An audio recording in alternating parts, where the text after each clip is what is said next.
Sungguh-sungguh Allah sangat ridho ketika seorang hamba itu makan ketika sesuap nasi dia muji Allah, ketika minum seteguk nasi dia muji Allah. Itu kalau orang diridhoni Allah itu wali betul. Itu untuk jadi wali itu gampang, kamu makan ridho, kamu nginjak buminya Allah ridho seneng, kamu hidup keseharian aman seneng. Nah ini supaya sampean kita semua ngaji betapa panduan Rasulullah untuk menggapai ridho Allah itu banyak yang keseharian sekali. Saking kesehariannya banyak dalam hadis dan itu sahih. Nabi menyebut hal-hal yang keseharian. Hatta ma tas'alu fi imra'atika, kamu punya uang kemudian istri kamu bisa makan itu ibadah. Bahkan sebagian ibadah itu dicontohkan Nabi yang akhirnya diprotes sahabat. Yaitu wa fi buti ahadikum sedekah, kamu menggauli istri kamu itu ya sedekah. Sampai sahabat bilang yang benar ya Rasulullah. Ayati ahaduna syahwatahu wa huwa lahu ajrun. Masa urusan biologis, urusan syahwat kemudian dia dapat pahala. Nabi menjawab, alai salawadu'aha fi haramin akana alaihi wisrun. Bagaimana kalau dia meletakkan ke yang tidak benar itu kan dosa. Nah, hal-hal seperti ini yang saya ingin teman-teman semua lah, semua. Saya juga agak ingin ngaji demi Anda juga agak ingin. Itu dosa sekali ngaji kok. Pesanan kelompok tertentu itu enggak boleh. Islam itu untuk semua. Jadi ya cuma karena di depan saya jenengan ya seakan-akan jenengan korbannya. Itu ada ilmunya dalam usul fikih itu. Jadi orang itu harus ngaji usul fikih. Nama yang disebut, mungkin Mas Sufyan masih ingat zaman ngaji usul fikih. Nama yang disebut itu tidak jaminan sebagai prioritas perintah. Jadi misalnya gini, kebetulan yang di depan Nabi itu Abu Dzar. Nabi ya bilang, ya Abu Dzarin ini uhibbuka misalnya, atau ya Mu'ad ini muhibbuka, atau ya Abu Hurairah ini uhibbuka misalnya. Banyaklah riwayat yang Nabi nyebut ya Abu Dzarin, ya Mu'ad, ya Abu Hurairah. Kemudian misalnya Nabi meneruskan khitab, ini uhibbuka, saya mencintai kamu, fakul dubur sholatin, atau sebagian riwayat disebut fala tada'an la dubura kulli sholatin, Allahumma inni ala dzikrika wa syukrika wa husni ibadatik. Saya mencintai kamu, siapa saja, Mu'ad bisa, Abu Dzar bisa siapa. Saya mencintai kamu, mohon kalau habis sholat kamu jangan lupa wiridan Allahumma a'inni ala dzikrika wa syukrika wa husni ibadatik. Ya Allah, tolong kami permudah supaya mudah ingat Engkau. Anda tidak bisa mentang-mentang, wong nama saya Parmin, nama saya Purnomo, itu yang diperintahkan Mu'ad misalnya. Jadi yang disebut satu, tapi khitab itu untuk siapa saja. Saya teruskan. Jadi saya mohon semua kita melakukan kebaikan itu, kalau dalam kaidah fikih disebut al yakin la yuzalu bisyak. Banyak kebaikan yang kebenarannya itu 100%. Tidak punya efek samping ke pihak lain, ke kelompok lain, ke komunitas lain. Itu tadi misalnya Anda makan, dan itu murah sekali, hanya butuh satu piring. Setiap punyaan kamu muji Allah, setiap minum kamu muji Allah. Itu redaksinya Rasulullah SAW disebut Allah sangat ridho ketika seorang hamba makan, kemudian dia memuji Allah. Atau minum, kemudian dia muji Allah.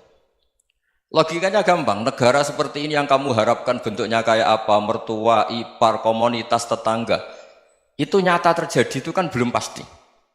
Sementara yang mesti terjadi adalah kamu butuh makan, kalau tidak mati. Butuh minum, kalau tidak mati. Butuh bumi yang nyaman ditempati, kalau tidak kita juga mati. Sebab itu Allah kalau menyebut nikmatnya itu hal-hal yang keseharian. Alladzi at'amahum min ju'. Allah itu siapa? Allah itu yang menciptakan kamu bisa makan. Tidak berlebihan, Allah itu yang menciptakan kondisi sosial itu ideal. Zaman Nabi itu ya ada orang munafik. Orang-orang pilihan Allah itu juga diuji orang sekelilingnya yang macam-macam. Semua diuji sesuai konteks zaman dan waktu. Nah, tapi ada ibadah-ibadah yang selalu disarankan Nabi. Sampai Nabi itu pernah ditanya, ayul islami khairun ya Rasulullah, Islam terbaik itu gimana? Jawaban Nabi itu unik. It'amut to'am, Islam terbaik itu ya makan-makan, santai-santai. Ketika Allah menyebut beberapa kebaikan, falak tahamal akobah, wa ma adrokan apa?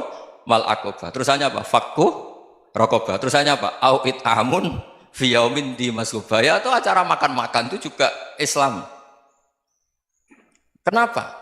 Ya bayangkan kalau tidak ada makanan, kita mati kan? Kondisi sosial tidak ideal itu Anda masih gak apa-apa, tapi kalau Anda tidak makan, Anda tidak minum, Kamu punya istri cerewet masih bisa hidup, punya mertua cerewet masih bisa hidup. Tapi kalau tidak makan bisa mati. Berarti penting mana istri sama makan? Penting mana? Makan. Semoga istri Anda dengar. Nanti kamu disuruh makan tapi pulang deh. Itu kalau dibahasakan makan masih memahami. Penting mana nasi satu piring dengan istri. Nggak ada nasi mati, nggak ada istri belum mati. Penting mana? Gak berani jawab kan? Nah, ternyata Anda ada garang kan di depan istri. Jadi saya mohonlah, mungkin Mas Sufyan Sauri tadi yang bisa bantu lah. Teman-teman tuh ngaji yang keseharian saja. Karena kita nyari ridho Allah itu berdasar firman Allah. Dan firman Allah itu menyebut keseharian tuh riang, gampang. Itu tadi misalnya wa min ayatihi manamukum billaili wan nahar. Termasuk ayat-ayat Allah itu kamu tidur. Maka dulu itu ada guyonan, ada tokoh Mu'tazilah, kelompok dalam Islam yang berpikir manusia itu bisa menentukan ikhtiarnya sendiri. Karena saya bisa duduk, ingin berdiri. Karena kelompok ini nggak terima kalau semua kehendak Allah, nanti bagaimana kalau semua kehendak Allah kok ada hisab ya, ada sanksi. Lucunya itu dia akhirnya ini cerita ya, mencintai seorang perempuan cantik sekali. Dan itu dia menjadi ahli sunnah itu oleh hal-hal yang sepele. Karena istrinya cantik, ya namanya suami istri itu hubungan intim. Terus ditanya, Mas masih ingin lagi? Masih. Silahkan diulang lagi. Wah ya tidak bisa. Katanya manusia bisa menentukan yang diinginkan. Itu tobat itu. Itu nggak bisa ditobatkan Mas Sufyan Ats-Tsauri. Orang cantik yang mudah nobatkan orang itu orang cantik. Segampang itu. Akhirnya kita tahu, makanya kalau dalam kitab Hikam itu disebut al-aqil mayyakul madza yaf'alu wa bi wal ghafil mayyakul madza af'al. Orang yang punya akal karena sadar ini wilayah Allah, semua milik Tuhan. Itu dia tiap hari berpikir, besok Allah akan melakukan apa terhadap dunia ini. Kamu merencanakan sesuatu mau plesir ternyata gempa. Mau wisata ke Rusia ternyata perang. Kamu tidak pernah tahu apa yang akan terjadi besok. Wa ma tadri nafsum madza taksibu ghadan. Tapi anda semua kita ini sering punya jadwal permanen. Makanya saya kalau diundang siapa saja bisa takdir. Yang jelas Gus ini acara penting. Ya masih acara penting nak pangeran ngersakno piye kok ape dadi pangeran kamu kok mau jadi Tuhan. Itu kadang ya kiai. Penting Gus acara ini jenengan harus memastikan bisa. Loh kamu itu yang ngajarin tauhid sesuatu itu biadillah kok bilang-bilang apa pasti. Kalau maksa terus tak tobatkan kamu kata saya. Ya kalau gitu Gus bilang insyaallah. Wah itu hati saya, fisik saya, roh saya sudah bilang insya Allah. Tidak usah kamu latih kata saya. Nah hal-hal tauhid keseharian itu gampang sebetulnya. Wal ghafil yaqulu madza af'al. Tapi orang yang lupa Allah dia setiap hari bilang besok apa? Kita bisa melakukan apa? Seakan-akan dia itu aktor, dia penting, dia subjek permanen, dia. Padahal kita ini hanya objek kehendak Allah Subhanahu wa taala. Karena kita yakin sesuatu yang terjadi di alam raya ini kita tidak bisa apa-apa. Makanya saya sering ngaji, sering bilang saya, ketika Anda mensifati Allah, dia yang menghidupkan, sudah itu tanamkan sehingga ketika kita mati santai saja. Kenapa santai? Allah punya cara menghidupkan kita. Zaman kita hidup juga gak tahu caranya ngelola jantung, ngelola paru-paru.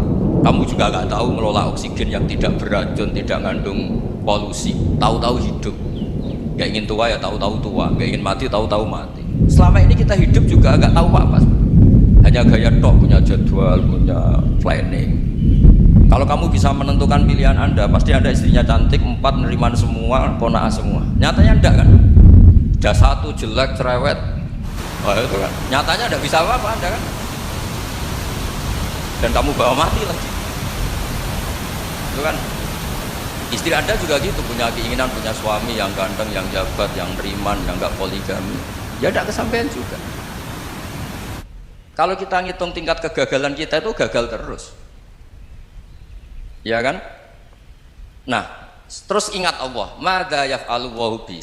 Orang yang punya akal selalu berpikir Allah itu menghendaki apa terhadap saya. Loh sama-sama orang ngelihat orang yang serius, itu kata Anda itu pemikir berat, serius, senang punya tokoh yang merengut tuh, karena kamu anggap serius. Tapi sebagian orang nganggap orang yang serius itu wong merengut, wong masam, wong muka kok ditekuk. Jadi sama Itu hati ya muqallibal qulub tsabbit qalbi ala dinik, karena kita nggak tahu cara berpikir kita tentang orang lain, tentang sekeliling kita. Misalnya kita orang baik yang jenis ngurmat fakir miskin, ada orang bangun masjid mewah itu janggal. Apa artinya masjid mewah kalau banyak orang kelaparan? Tapi kalau yang jenis pendidikan, apa artinya masjid mewah kalau udah bisa ngaji? Nanti yang jenis infrastruktur, apa artinya ini kalau semuanya punya sudut pandang yang berbeda-beda. Dan Islam mengapresiasi semua kebaikan. Tapi katakan semua kebaikan itu adalah kehendak Allah Subhanahu wa taala. Karena apapun baik Anda itu pakai fasilitas yang diberikan oleh Allah Subhanahu wa taala. Sehingga ini yang disebut qulillah tsumadarhum fi khawdihim yal'abun.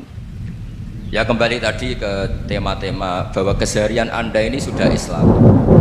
Saat Anda bisa melakukan apa saja. Saya sering ada jenazah, biasanya kalau tetangga meninggal saya sering disuruh ngelepas. Saya bilang orang ini baik karena sering ngelamun di rumah, sering nganggur di rumah. Ditanya sama anaknya, kenapa Gus nganggur baik? Ya kalau dia nganggur artinya juga gak berbuat sesuatu yang maksiat kan. Ya kan, orang nganggur di rumahnya ya tidak bunuh orang, tidak maling, tidak korupsi, ya namanya nganggur di rumah. Lah cuma istri cara pandang nganggur gak menghasilkan uang itu, tapi juga gak menghasilkan kriminal kan. Jadi sebenarnya Islam itu cara, makanya kalau sampai ngaji usul fikih itu ada kitab usul fikih namanya Lubul Usul, itu terkenal sekali di pesantren itu.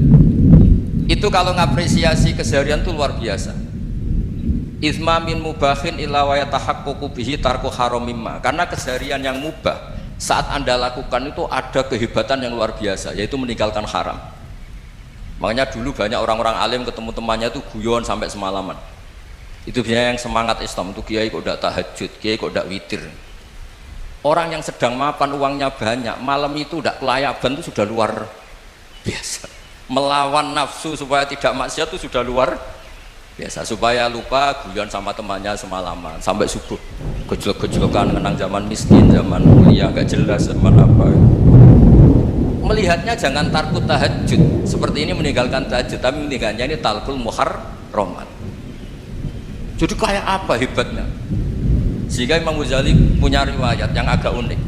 Hatta takuna ibadatu akhiri hadil ummah iku an-naum. Sehingga suatu saat ibadah terbaik umat ini itu tidur. Itu kan riwayat kontroversi. Ketika Imam Ghazali tanya, kenapa ya? Kenapa kamu mulai keluar dari rumah itu sudah banyak maksiat, melihat perempuan yang enggak mahram, melihat fenomena. Tapi kalau kamu tidur itu enggak melihat apa-apa. Tapi juga kamu jangan nganggap tidur itu ibadah betul. Saatnya melakukan fardu ain malah masih tidur. Tapi itu sudut pandang yang menjadikan kita Islam itu gampang. Jadi saat Anda tidak bisa aktivitas apa-apa, misalnya ada beberapa orang yang lumpuh itu memang nggak bisa Jumatan, nggak bisa ibadah, tapi dia juga nggak bisa maksiat. Tidur itu memang Anda saat itu tidak bisa tahajud, tidak bisa witir, tapi saat itu ada zina, ada maling, tidak gosipkan orang, tidak bully orang, tidak menanamkan kebencian, hasud. Sehingga tidur menurut Allah Ta'ala wa min ayatihi manamukum billaili apa? Wan nahar. Karena di tidur itu selain ada unsur istirahat, jaga kestamina, juga ada unsur meninggalkan beberapa keburukan. Nah saya mohon ibadah yang keseharian ini kita jaga, supaya kita semua baca ayat itu fase itu tertanam di hati. Allah itu siapa? Alladzi at'amahum min ju'i wa amanahum min khawf. Dan Allah kalau cerita di Quran itu anna sababnal ma'a sabba thumma syaqqaqnal ardha wa syaqqa fa ambatna fiha habba wa inaba wa qadba wa zaituna wa nakhla wa hadaika ghulba. Kamu tahu saya ini siapa, kata Allah. Saya ini adalah Tuhan yang menurunkan air, kemudian ada tanaman banyak, habba wa inaba wa qadba, ada zaitun, ada tin, kalau orang Jawa mungkin ada tela, ada padi, ada mangga, ada pisang. Sudah. Wa inaba wa zaituna wa nakhla wa hadaika ghulba, ada perkebunan yang lebat. Tujuannya apa? Mata Allah, silahkan kamu pakai, kamu nikmati. Tapi karena kadang kita ini punya ide-ide besar. Tadi untuk syukur saja nunggu punya istri, riman, rumah baik, tetangga baik, komunitas baik, semuanya baik baru syukur. Lama-lama nanti ada di surga, syukurnya nunggu surga paling kelas A. Itu sudah ada yang menghuni Rasulullah, kamu nggak boleh di situ. Masa untuk syukur saja? Repotnya Masya Allah. Jadi mohon Al-Quran yang kalau Anda hafalkan juz amma itu kan ada ayat-ayat yang kayak tadi. Ya, fal yanzuril insanu ila ta'ami. Coba lihat Apa yang kamu makan ya? Dari mana? Dan untuk mempertahankan hidup kamu keseharian. Jadi jangan kira ibadah itu harus membentuk komunitas yang versi Anda. Ibadah itu harus yang hal yang mulu-mulu. Keseharian yang Anda alami. Loh, ini saya tidak bikin-bikin. Saya ngaji bukan karena berdasar pesanan. Itu ayat yang saya baca kan betul ada ayatnya kan. Fal yang dzuril insanu ila ta'ami anna sababnal ma'a sabba thumma shaqqaqnal ardo syaqqa fa ambasna fiha habba wa inaba wa qadba wa zaituna wa nakhla wa hadaiqa ghulba. Terusannya apa? Mata'al lakum, silakan kamu nikmati. Mata itu silakan kamu nikmati. Ya kayak sampean dikasih hidangan ya makan. Ya sudah makan, habis makan ya minum, habis itu ngantuk ya tidur. Ya sudah normal-normal saja. Kayak apa indahnya Islam? Tapi Anda mencari Islam yang gimana lagi? Nah itu yang diajarkan guru-guru kita, diajarkan sanad kita sampai Wali Songo, sampai Rasulullah SAW. Bahwa pada akhirnya ada jihad, ada perang. Itu dulu memang perang, bukan membunuh, beda. Dulu kita dijajah Belanda ya perang, dan itu normal karena kita dijajah. Jadi ketika orang lain ingin baik sama kita, wa in ahadun minal musyrikin astajaruka ya fajiru hatta yasma'a kalam Allah. Kalau mereka ingin baik ya kita baik. Makanya ada istilah musta'man, mu'ahad. Kalau mereka ingin damai, berdampingan dengan kemajmukan ya itu yang lebih baik. Karena memang Islam menghormati proses perdamaian. Wa in janahu lis-salmi ya fajnah. Kalau ingin damai ya kita harus